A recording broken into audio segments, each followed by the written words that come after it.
day trading versus swing trading? What is actually the strategy that you should choose at the beginning? Today, I'll show you in great detail what the differences actually are between swing trading and day trading, because many people mix up these concepts. Secondly, I want to show you what advantages it brings when you know exactly and figure out which strategy you should use for yourself from the start. And thirdly, what actually suits you better as a side job so you can apply it effectively and hopefully profitably from the start, and which mathematical key figures should you definitely pay attention to so that you don't make any big mistakes. Because I've found out one thing in over 20 years of my own experience, where I also had to make a lot of mistakes at the beginning, that it comes down to one specific thing, and I'll explain that to you in depth today. Yes, as a day trader, you naturally have completely different prep work to do than as a swing trader. What do I mean by that specifically? Look, in day trading, it's like this. Especially if you want to trade high potential strategies, you have to know exactly, where do I get in? Where do I get out? Of course, you also have to plan that very cleverly in swing trading, but the big difference is that because you usually take much smaller distances in day trading, the probability is many times higher that your goals will be reached. Or you can also trail your stop losses well because you're in the market the whole time. In swing trading, on the other hand, it's like this. You enter a position, for example, at the end of the day or on the trading day when the market opens, and then you're often not at your desk at all. That means it also happens again and again that the market doesn't reach its goal, even though it was already very far in profit. That's how it is in swing trading, and that's okay. Because I'm going to present something to you now, it's very important to me, where I'll give you a quick perspective. What does the difference look like in terms of framing? And secondly, what is the math behind it? And that is just very, very exciting. Let's start with a day trading setup, like the one we like to use at Trade to Traders, for example. You can see here at the top, this is a 30-minute chart. You can get a nice overview of the price structure there. How has the market been running lately?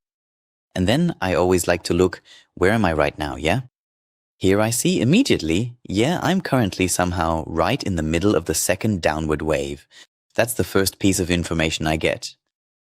Now I look at the weekly profile, so market profiling, and see, okay, this here was the previous week. Here, for example, was the value of the previous week, so the equilibrium. And where am I currently? I am currently right here. This means I'm currently in the previous week's balance, but I already have one more piece of information. The VPOC, that is, the volume weighted point of control, the balance of turnover is already below this price range. For me, this means that, yes, the market looks weakened for now. In terms of structure as well, I have a profile here that is more downward oriented. So I know it's likely downward oriented with a tendency towards sideways movement for now. Now I'll go to the next level and see what does the whole thing look like intraday, because I have to keep zooming in to look very precisely in day trading. And then I can already see, okay, this is currently the profile for today. Unfortunately, many people don't take that into account. And here I can see, we're also currently more in balance here, more in balance. For me, that means I'm in a state of balance. So, and now I can, for example, draw this balance into a corresponding small chart. I've chosen a 5-minute chart here, and therefore know which setups I can look for here at the top and bottom. And that again gives me a hint as to whether I'm trading trend continuation setups or looking for counter trades, that is, reversal trades. So I've checked that off here as well and say reversal short, reversal long. And now, in the final step, I can also combine all of this through the dynamics of a footprint chart and combine it with, for example, an order book.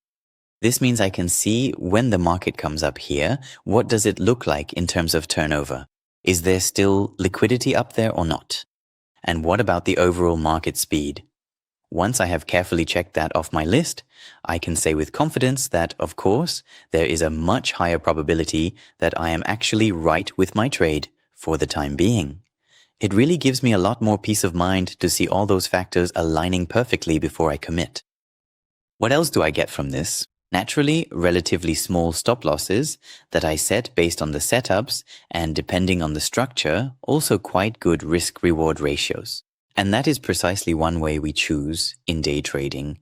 Let's choose the path of swing trading and look at the SpaceX stock here, for example. SpaceX is now well below the IPO price. This means SpaceX was on everyone's lips and everyone said, wow, this is going to be the new super stock and everything will be great. I know that many people bought SpaceX. In swing trading, however, we saw, okay, here the market, it showed us a strong sell-off, yeah, and it delivered a pullback. From here, it was clear that the probability of the market moving down was high for now. And we could assume as a profit target, yeah, this is definitely the end of the line for now. The probability that the market will return to the initial public offering price is high. What does the whole thing look like in terms of the risk-reward ratio? Entry, stop-loss reward. And you can already see here it's a very large risk-reward ratio, much larger than what you usually have in high-frequency day trading. That means the first thing we can determine for ourselves here is the risk-reward ratio is many times larger than is usually the case in day trading, unless you have a super day trading strategy, which unfortunately often doesn't work in the long run. So the next thing that is absolutely crucial to understand is this. If you choose to follow this specific path, then the probability that the market, when it runs from down here all the way up to here, will eventually turn around again and suddenly stop you out is actually many times greater than it would be if you were using a standard day trading structure. And that is precisely why we have to take a completely different, more robust mathematical approach here to ensure we are properly managing our risk. What do I mean by that? I mean the following. If you have a win rate of 38% in swing trading, for example, then you have a completely different position sizing strategy than if you were to do the whole thing with a win rate of, say, 61 or 63% in day trading. It really comes down to the fact that your approach to risk must shift significantly based on those specific numbers. Why? And that's something that unfortunately many people don't quite have on their radar. That's the biggest problem that many people have over and over again. You have much lower win rates in swing trading, but you have much larger risk-reward ratios, which really changes the entire dynamic of your approach. And so, you even have the mathematical possibility, and I'll show you exactly how this works in the next video to see how you can still earn very good money with it, even if your win rate isn't as high as you might expect. It is a fascinating concept that we will dive into much deeper very soon. And I can tell you that's the absolute basics of the changes and differences between swing trading and day trading. In addition, and now we come to the topic of time expenditure, it's like this. Imagine you open this chart. And imagine you have an idea down here now. Maybe there's no more liquidity here. I'm looking for a long trade. Okay, now you're looking for a long trade down here. You have a small P here, an impulse, and you say, that gives me the information now that the market can rise. Now I look up and say, okay, here for example is still a gap open and I assume that this gap will be closed. That's an assumption that isn't stupid, although currently down here there's unfortunately very little liquidity, but we're making a theoretical assumption. Now I have a theoretical risk of this size, that the market just doesn't do what I want it to. I enter via this balance and say, this here is my opportunity. And so you can already see that the risk is many times greater compared to the opportunity. The opportunity is around, let's say, 119 to 130, so the opportunity is about $11. My risk, however, is, let's go 119 to say, if we put it under the POC, 114. So I have a risk of 5. That means I theoretically have $5 of risk and $11 profit range. What does that mean in terms of the risk-reward ratio? I have to divide 11 by 5, and now I get my risk-reward ratio. That means for me, I have a risk-reward ratio of 2.2. So, but that also means I have to let the trade run until it reaches its profit. So now you could say, yes, a risk-reward ratio of 2.2. How does that help me? And I want to explain that to you very clearly before we get down to business later. And that's exactly what we're going to look at now, whether the risk-reward ratio, at what win rate, does it even mean that I can theoretically make money with it? An incredible number of people really make this mistake. I have a very simple graphic here, and theoretically, without fees, you would already be slightly in the black with a win rate of 32%.